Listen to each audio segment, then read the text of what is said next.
శంకరుడి దగ్గర ద్వారపాలకులు ఉంటారు ఇద్దరు. వాళ్ళని నంది మహాకాళుడు అని పిలుస్తారు.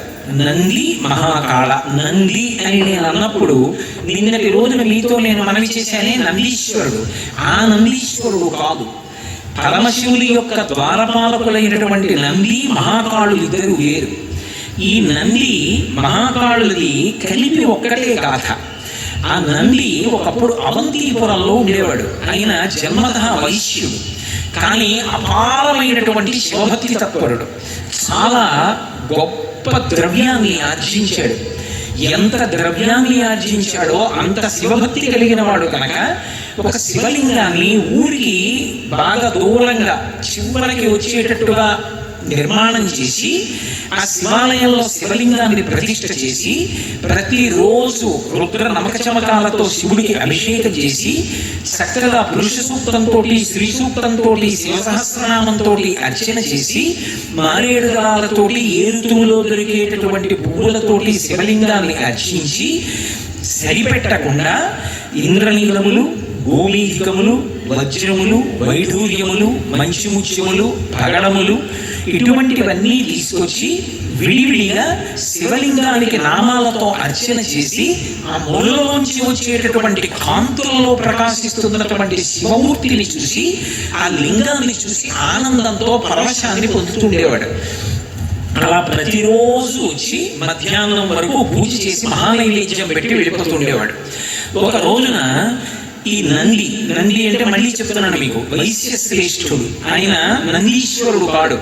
ఆ వైశ్యుడు ఆ శివాలయానికి వచ్చి శతరుద్రీయ మంత్రముల చేత శివలింగానికి అభిషేకం చేసి మణులు మొదలైన వాటితో కూడా అర్చన పూర్తి చేసి మహానైవేద్యం పెట్టి భజన చేసి అర్చకుడితో కలిసి తనకి సహాయం చేసిన పురోహితుడితో కలిసి ఇంటికి వెళ్ళిపోవడానికి బయలుదేరుతున్నాడు. ఎక్కడి నుంచి వచ్చాడో ఇంతలో ఒక కిరాతుడు అక్కడికి వచ్చాడు. ఆయన వేటాడి జీవిస్తూ ఉంటాడు. ఆయన పేరు మహాకాళుడు. ఆయన అక్కడికి వచ్చాడు. వచ్చి శివాలయంలోకి వచ్చాడు. వస్తూ శివలింగం మగ్గ చూశాడు. అబ్బా, ఎంత అద్భుతమైన శివలింగం రా అనుకున్నాడు. అక్కడ మణులు కనపడ్డాయి, వజ్రములు కనపడ్డాయి, వైఢూర్యములు కనపడ్డాయి, మంచిముత్యములు, గోమీధికములు ఇవన్నీ కనపడ్డాయి. కానీ ఆశ్చర్యం ఏమంటే ఆయన మనస్సు వాటి వేటి మీద నిలబడలేదు. ఆ శివలింగం వంక తేరిపారి చూశాడు. ఏదో జన్మాంతరమైనటువంటి అనుబంధం ఒక్కసారి మనసులో నిద్రలేచింది. శివ, నువ్వు నా తండ్రివి, నేను నీ బిడ్డని. ఇంతకాలం తండ్రి నిన్ను చూడడానికి రాలేదు, ఎక్కడెక్కడో తిరిగాను, ఇంతకాలానికి వచ్చాను, ఇక నిన్ను విడిచిపెట్టానన్నాడు. తిన్నగా పక్కన ఉన్న తటాకంలోకి వెళ్ళి మునిగి స్నానం చేశాడు. బట్ట పిడుచుకున్నాడు, మళ్ళీ కట్టుకున్నాడు. గబగబా ఊళ్ళోకి వచ్చాడు. వచ్చేటప్పుడు బోయి తినడిలాగే ఆ నోట్లో కొన్ని నీళ్లు పట్టుకొచ్చి శివలింగం మీద ఊశాడు. ఏమైనా అందామంటే కిరాతుడు ఏ బాణం వేసి చంపేస్తాడో భయం. వైశ్యుడు, బ్రాహ్మణుడు నక్కి చూస్తున్నారు దేవాలయంలో ఒక చాటున. ఈ వచ్చినటువంటి మహాకాళుడు, ఈ కిరాతుడు ఆ శివలింగం మీద నీళ్లు ఊసి అభిషేకం చేశాడు. ఆ శివుడి దగ్గర కూర్చొని అపారమైనటువంటి భక్తితో శివ శివ శివ శివ శివ శివ శివ శివనామం చెప్తూ ఆయన మనస్సు అంతర్ముఖమైపోయి పరమానందాన్ని పొందేశాడు. ఏమో ఎప్పుడు ఎవరి మనస్సు ఎలా ఉంటుందో మనకి తెలియదు. శంకర భగవత్పాదులు అందుకే అంటారు, పటువా ఏహీవా యతిరివా తదితరో నరోవా యక్కశ్చిత్ భవతు భవకింతేన భవతి యదీయం మృత్పద్మం యది భవదీనం పశుపతే తదీయస్త్వం శంభో భవసి భవ భారంచ వహసి అంటారు.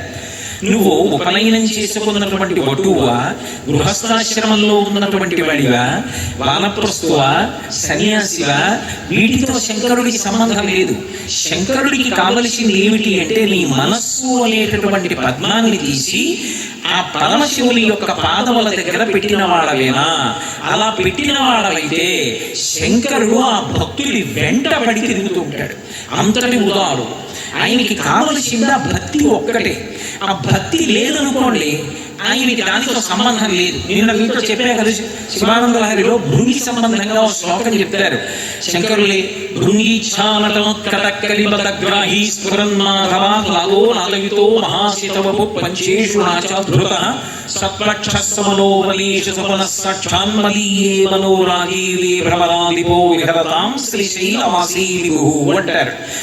హృదయం అనేటటువంటి పద్మంలో భక్తి అనేటటువంటి తేనె నిండుగా ఉంటే, అదిగో అక్కడ భ్రమరాంబ ఉంది, భ్రమరాంబ తుమ్మెద రూపంలో ఉంటుంది. తుమ్మెదకి మొగుడు ఆయన కూడా గండు తుమ్మెద. వాళ్ళిద్దరూ కలిసి వచ్చి ఇక్కడ ఉన్నటువంటి భక్తి అన్న తేనె తాగడానికి ఎగురుతూ ఉంటారు. అసలు హృత్పద్మమునందు భక్తి అన్న తేనె లేదనుకోండి, ఆ తుమ్మెదలు ఎందుకు వస్తాయి? రావు. కాబట్టి మనోరాజీవే విహరతాం, ఆ మనస్సు అనేటటువంటి పద్మం దగ్గర ఆ రెండు తుమ్మెదలు ఎగరడానికి కారణమేమి అంటే, భక్తి అనేటటువంటి మకరందము కాని నిండి ఉన్నదా హృత్పద్మమునందు, ఆ తుమ్మెదల జంట విహరిస్తారు పార్వతీ పరమేశ్వరుడు. అంతగా ముందు ఆయన కిరాతుడు ఎన్నో జంతువుల్ని కొట్టాడు, ఎన్నో పక్షుల్ని కొట్టాడు.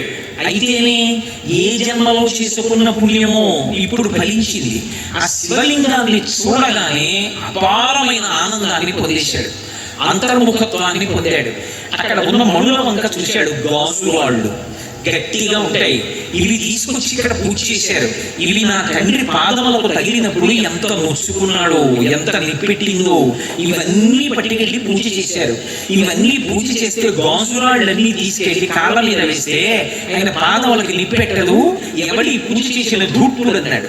ఈ వజ్రాల్ని వైఢూర్యాల్ని పక్కకి తోసేశాడు. తాను తీసుకొచ్చిన మారేడు దళాలు శంకరుడి పాదాల మీద ఉంచాడు. పరమ సంతోషపడిపోయాడు, తిరిగి వెళ్ళిపోయాడు. చూశాడు నంది, ఇదెక్కడి గొడవరా, ఎక్కడి నుంచో కొండ నుంచి దిగొచ్చాడు, చేసిన పూజంతా పక్కకి తోసేశాడు, మళ్ళీ ఇవన్నీ తీసుకొచ్చాడు, మారేడుదలాలు వేశాడు, ఎంగిలి నోట్లో నీళ్లు తీసుకొచ్చి శివలింగం మీద ఉంచాడు.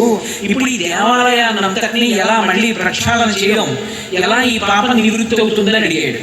అడిగితే ఏదో ప్రాయశ్చిత్తం చేయాలన్నారు. మళ్ళీ దేవాలయం అంతా శుభ్రం చేశారు, మళ్ళీ శంకరుడికి అభిషేకం చేశారు, మళ్ళీ నైవేద్యం పెట్టారు, మళ్ళీ పునఃపూజ చేశాడు, మళ్ళీ బెంగ పెట్టుకుని అయ్యో ఏమిటో ఇలా అయిందనుకుని దేవాలయం తలుపులు వేసి ఇంటికి వెళ్ళిపోయాడు. మరునాడు ఉదయం మళ్ళీ వచ్చాడు.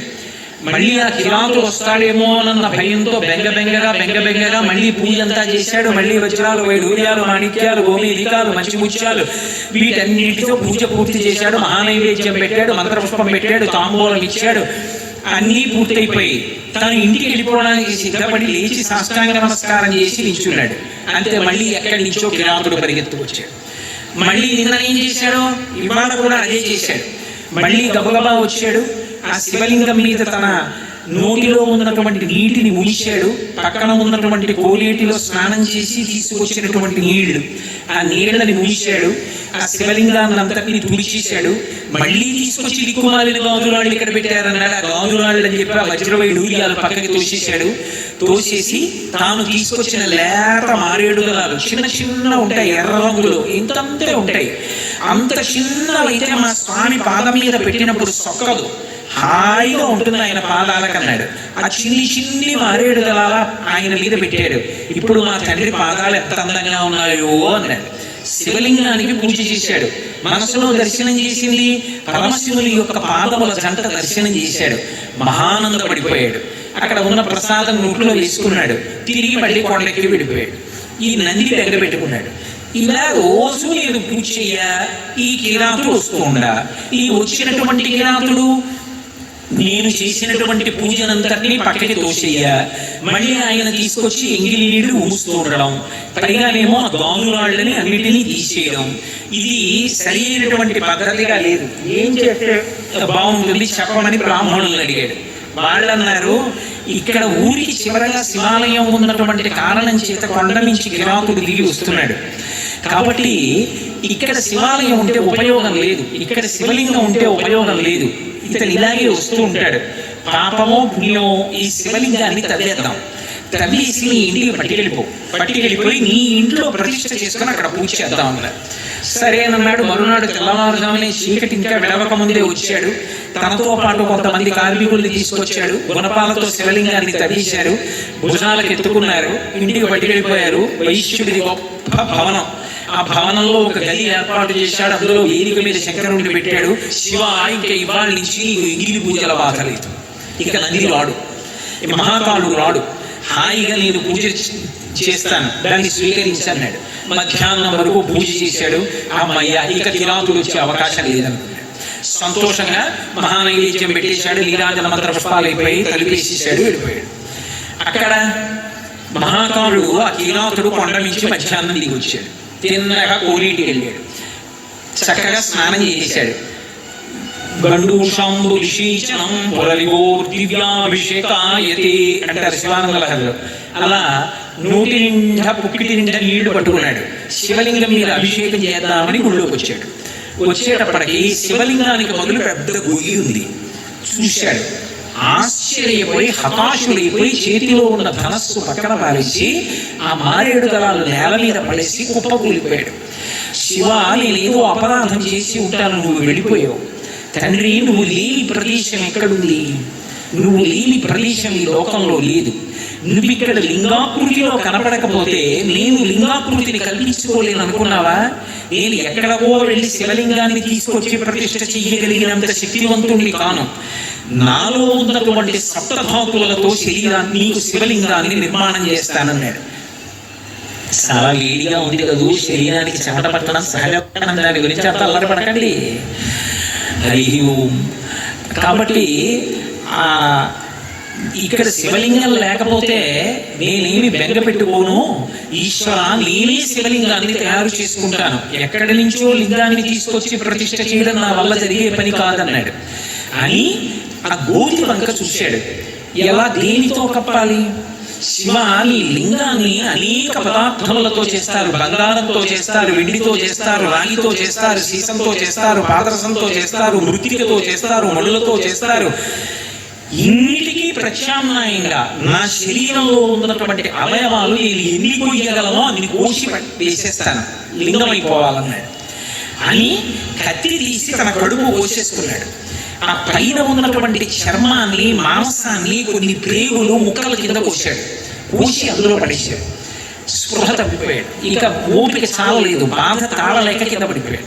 కాసేపటికి స్పృహ వచ్చింది. నెత్తురు కారిపోతుండగా చూశాడు. శివ, చాలు, నాకు ఇప్పుడు నాకు లింగం కనపడుతోంది. ఈ లింగం మామూలు లింగం కాదు, నా సప్తధాతువులతో నిర్మించుకున్న లింగం అని శంకరుడి యొక్క 2 పాదాలు తన చేతులతో పట్టుకున్నట్టుగా భావన చేశారు. శివానంద లహరిలో శంకర భగవత్పాదులు అంటారు, కదా వాత్వాం దృష్ట్వా గిరిశతవ భవ్యాంఘ్రియుగళం గృహీత్వా హస్తాభ్యాం శిరసి నయనే వక్షసి వహం అని ఆయన అలభ్యాం బ్రహ్మాద్యైః ఉదమనుభవిష్యామి హృదయే అంటారు. కదా వాతాం దృష్ట్వా గిరిశతవ భవ్యాంఘ్రియుగళం. నేను కూర్చున్నట్లుగా పరమశివుడు కూర్చున్నాడు అనుకోండి.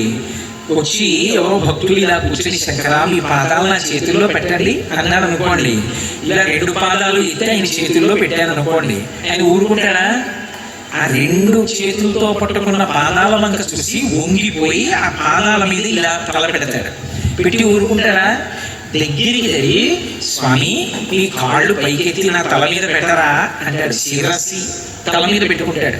పెట్టుకుని ఇలా 2 చేతులతో పెట్టుకుని నయనే ఆ 2 కాళ్ళు ఇలా చేతులతో పట్టుకుని వేళ్ల చివరి భాగాలు అమ్మ చిన్నప్పుడు పడిశం పెడితే కర్పూరం బియ్యం కలిపి పలసటి గుడ్డలో మూట కట్టి ముక్కు దగ్గర పెట్టి వాసన చూపించి తుమ్మించి పడిశం పోగొట్టినట్టుగా ఆ వేళ్ల చివరి భాగాలు పూల పొట్లాల తిత్తుల్లో ఉంటే వాటిని తీసుకొచ్చి కళ్ళకి ఇలా అద్దుకున్నాడు.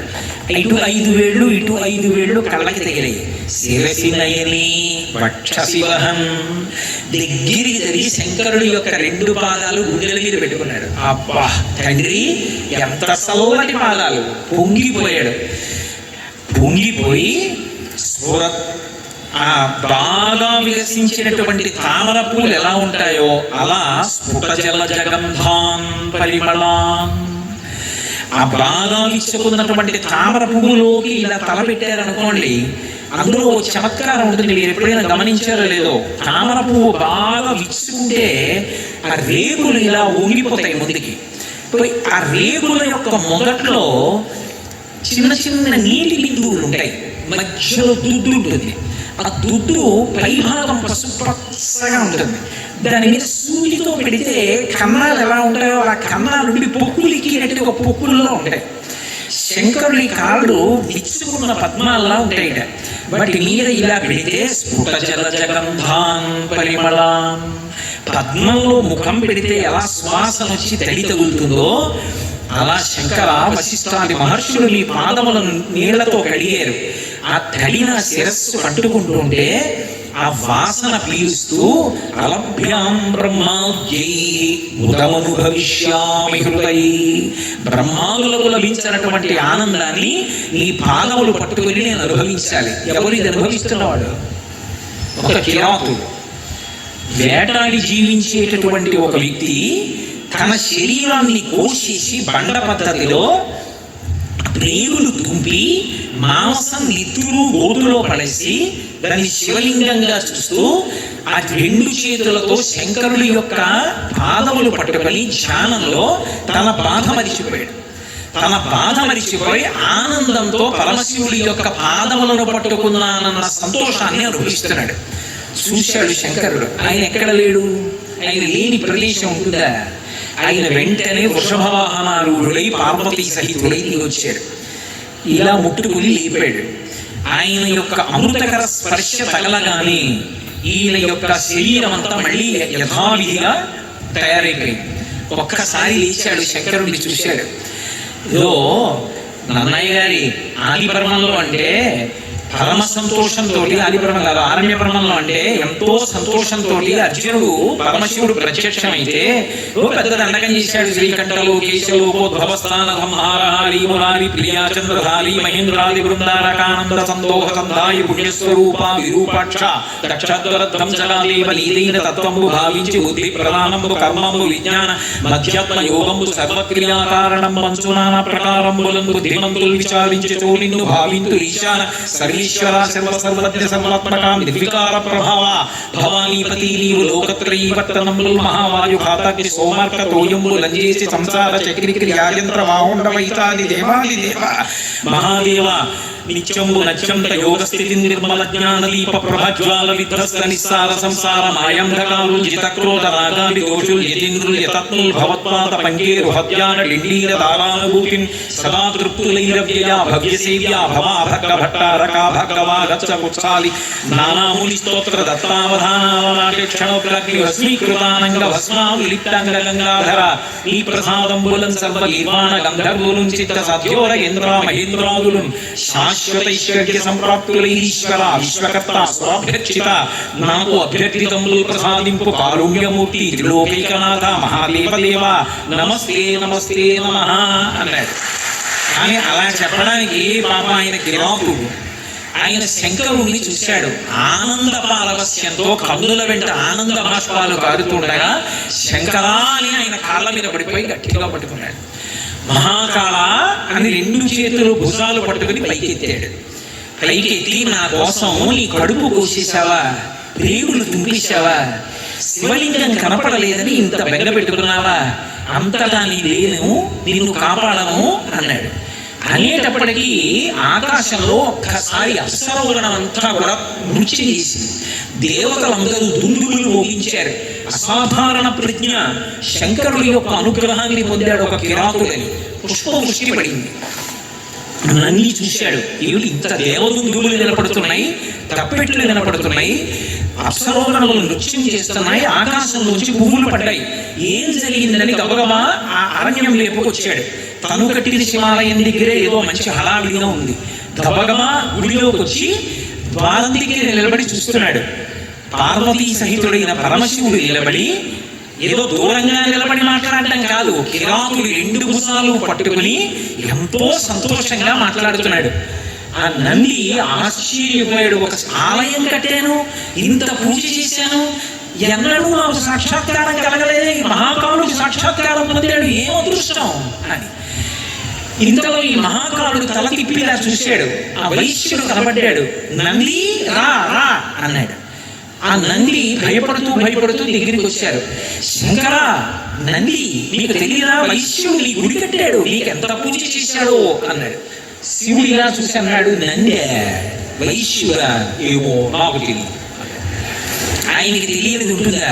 సర్వజ్ఞుడు. ఆయనకి తెలియనిది ఏమిటి? ఈశాన సర్వ విద్యానాం ఈశ్వర సర్వభూతానాం బ్రహ్మాధిపతి బ్రహ్మణోధిపతి బ్రహ్మ శివోమి అస్తు సదాశివం. అంతటి మహానుభావుడు నాకు వీరెవరో తెలియదు అన్నాడు. అంటే ఆయనకి మహాకాలుడు వెంటనే అన్నాడు, మహానుభావా, నీకు తెలియకపోతే నేను చెప్తా ఎవరో. నా మిత్రుడు గుడి కట్టాడు, ఈయన పూజ చేశాక నేను వచ్చి పూజ చేసేవాడిని 2 రోజుల నుంచి నేను మొదలెట్టా. 3వ రోజు నా అదృష్టం నువ్వు కనబడ్డావు.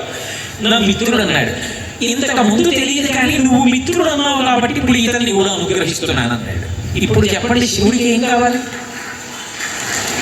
అంటే నా ఉద్దేశ్యం పూజలు చెయ్యొద్దనో, పత్రికలు వేయొద్దనో, దేవాలయాలకు వెళ్ళొద్దనో, అభిషేకం చెయ్యొద్దనో నేను ప్రతిపాదిస్తున్నాను అనుకుంటే పొరపాటు. నేను అలా చెప్పట్లేదు.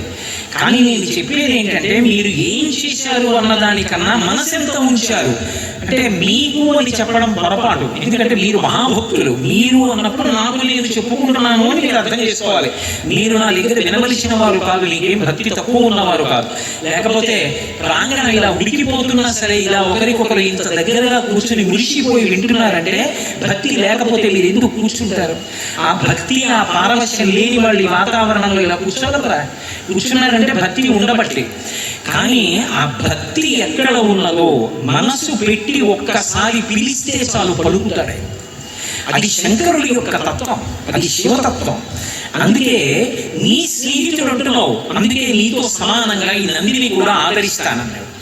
అని మీ ఇద్దరికీ కూడా నా ద్వారపాలక పదవి ఇస్తున్నాను. నేను లోపలికి వెళ్ళినా బయటికి వచ్చినా మీకు నన్ను ఎప్పుడు చూడాలనిపించినా ఇలా లోపలికి చూస్తేనే కనపడుతుంటాను. నేను కనపడలేదని కదా, గొయ్యి తవ్వేసి ఉంది శివలింగం కనపడలేదని కదా ఇంత ఉద్ధతికి పాల్పడ్డావు. ఇక నుంచి ఇంకా బెంగలేదు, నువ్వే ద్వారపాలకుడి. ఎవరైనా ఒకవేళ నన్ను చూడాలనుకుంటే నీ దగ్గరికి వచ్చి నువ్వు అనుమతిస్తే చూస్తారు, తలుపు తీస్తే. కానీ నువ్వు చూడడానికి ఇలా వెనక్కి తిరిగి లోపలికి చూస్తేనే కనపడతా. నేను బయటికి వెళ్ళాలంటే నా గాలిని మించి తగులుతూ బయటికి ఎడతా. నేను మళ్ళీ లోపలికి వస్తుంటే మళ్ళీ నీ ముందు నుంచి నేను లోపలికి ఎడతా. వెళుతున్నప్పుడు వస్తున్నప్పుడు ఒకసారి ఇలా చూసి అంటుంటా, చాలా ఓయ్ మహాకాళ అంటుంటాను. నీకు ఆనందమా? స్వామి ఇంతకన్నా ఏం కావాలి, నా జన్మ పండిపోయింది అన్నాడు. నంది మహాకాళ మీ ఇద్దరికి ద్వారపాలకులుగా పదవులు ఇస్తున్నానన్నాడు. అనగానే నంది 2 వేళ్ళెత్తి అరిచాడు, సదాశివుడు మహాదేవుడు అన్నాడు. అందుకే ఇప్పటికీ ద్వారపాలకుల్లో నంది, ద్వారపాలకుల్లో మహాకాలుడు 2 వేళ్ళెత్తి అరుస్తాడు. వెంటనే నంది ఒక వేలెత్తి అరిచాడు, అవును సదాశివుడు మహాదేవుడు అన్నాడు. అందుకని ఆయన ఒక వేలెత్తాడు, ఈయన 2 వేళ్ళెత్తాడు. తనని నమ్ముకున్నటువంటి ఒక కిరాతుడిని జనన మరణాతీత స్థితిని కల్పించి తన ద్వారపాలకుడి పదవి కట్టబెట్టాడు. ఇంతకన్నా శివానుగ్రహం అంటే ఏముంటుంది? పరివారము అన్న మాట కథం ద్వారపాలకుడి కన్నా గొప్పవాడు ఎవరు? వీళ్ళందరూ ఆలయాల్లో అంతర్హితంగా ఉంటారు. అందుకే ఆలయానికి వెళ్ళి చేయకూడని పనులు కొన్ని ఉంటాయి. ఆలయాలకు వెళ్ళి అపచారం చేయకూడదు. ఉపచారం మాట దేవుడు ఎరుగు.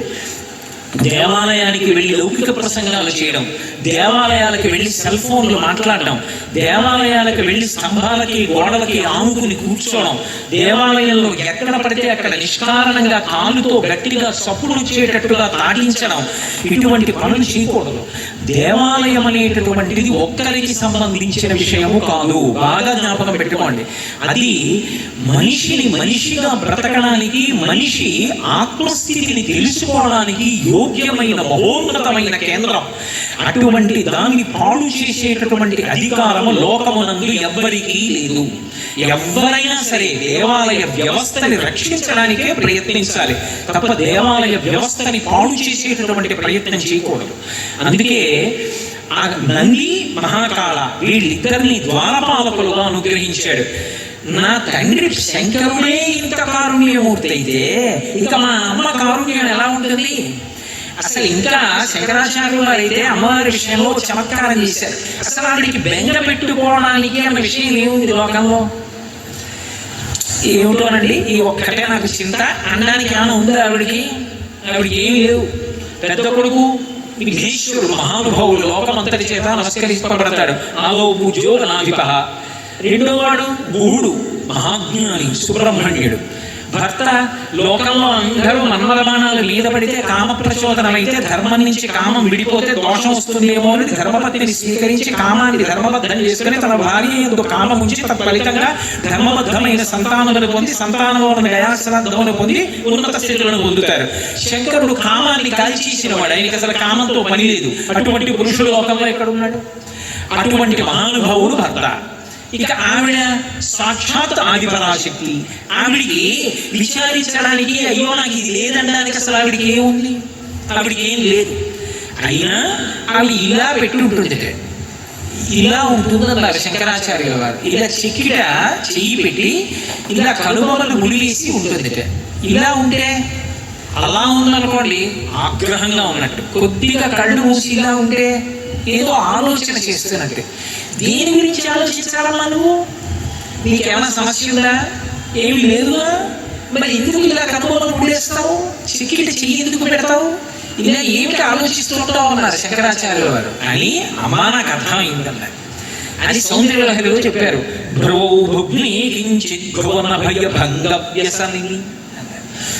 అయ్యో ఈ లోకంలో వీళ్ళందరూ గత జన్మలలో చేసుకున్నటువంటి కర్మల వలన ఏవో భయాలు పొందుతూనే ఉంటారు. వీళ్ళ భయాలని పోగొట్టడానికి ఆదిపరాశక్తిని నేను ఉన్నానుగా అమ్మని. అమ్మా ఒక్క మాట అంటే చాలు. నఖైర్నాథ స్త్రీణాం కరకమల సంకోచశిలి తరుణాం దివ్యాణాం హసదైవతే చండీ శరణౌ ఫలాని స్వస్యేభ్యః కిసలయకరాగ్రేణ దదత దరిద్రేభ్యో భద్రాం శ్రియమనిశమహ్నాయ దదతౌ. అమ్మా అంటే చాలు, ఉన్నాను రా బిడ్డ అని పలకడానికి సిద్ధంగా ఉంటుంది. అమ్మా అని పిలవకపోతేనే నువ్వు రక్షించచ్చుగా అంటారేమో.